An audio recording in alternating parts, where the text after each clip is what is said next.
আজ থেকে 50 বছর পরে যখন আমরা থাকবো না, পরের প্রজন্ম যেন ওখানে গিয়ে জানতে পারে কি হয়েছিল এবং সেখান থেকে যেন ওরা এই শিক্ষাটা নিতে পারে যে কি করা যাবে না আর বাংলাদেশে। এন্ড দ্যাট ইজ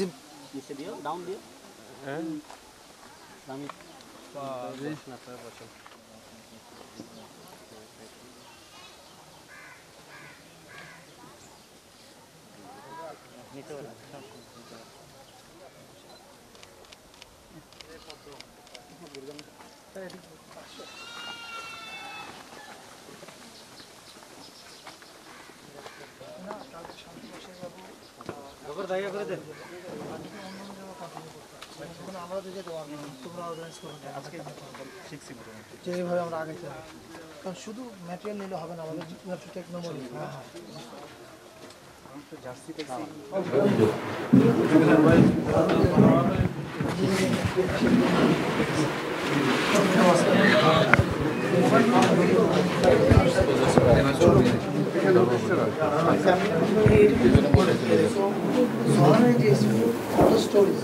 এটা তখন ওখানে গিয়ে করা যায়, বিকজ ওর বেশিরভাগ মেমোরি তো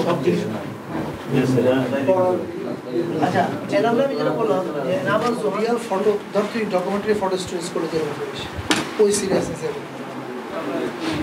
কষ্ট হবে অত সব জায়গায় আই নো অনেক টাকা করতে হবে, বাট লেটস ডু ইট। তাহলে তোমাদের ক্যানাডার মধ্যে রাখবো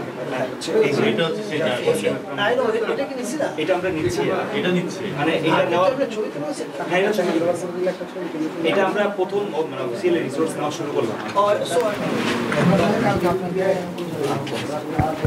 আমরা সরকারকে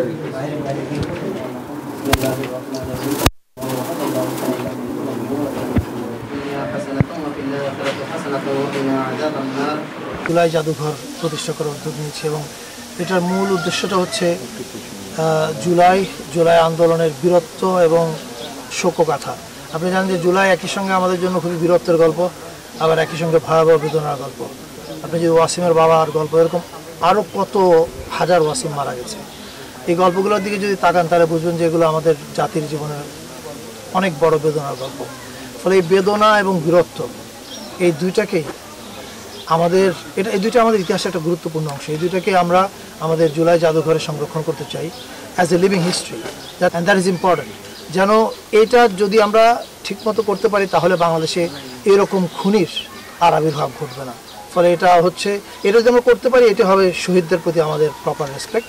সেটার কাজের জন্য আমাদের অনেকগুলো কাজ আছে। একটা হচ্ছে ডকুমেন্টারি বানানো, সেটার কাজ চলছে, অনেক কিউরেশনের কাজ আছে, ওগুলো চলছে। বাট একই সঙ্গে শহীদ পরিবারের কাছ থেকে বিভিন্ন কালেক্টিবল মানে ওদের স্মৃতি স্মারক সংগ্রহ করা, পাশাপাশি শহীদ পরিবারের বাসায় গিয়ে ওদের শূন্যতাটাকে ডকুমেন্ট করা, সেটা ফটোগ্রাফি এবং ভিডিওর মধ্যে দিয়ে। যেমন এখানে যখন আসলাম, যখন ওয়াসিমের বোন মোবাইলে ভাইয়ের ছবিটা ধরছে, আপনি কিন্তু একটা হাহাকার বোধ করবেন। আপনি বুঝতে পারবেন যে সব আছে, বোনটা আছে, মোবাইলটা আছে, ভাইটা নাই, and that will break your heart. এই অনুভূতিগুলো যেন ওই জাদুঘরে যখন মানুষ যাবেন, দর্শকরা তারা যেন পান, সেটা করবার জন্য আমরা সারা দেশে শহীদ পরিবারগুলোতে এই কাজটা চলবে। আজকে ওয়াসিমের বাসার মধ্য দিয়ে এই কাজটা শুরু হলো। এই যে মানুষগুলোকে আমরা হারালাম, তাদের শূন্যতা কত ভয়াবহ, ওই অ্যাবসেন্সটাকে তুলে ধরবে এই ফটোগ্রাফিক স্টোরির মাধ্যমে, এবং স্মৃতি স্মারক সংগ্রহ করার মাধ্যমে।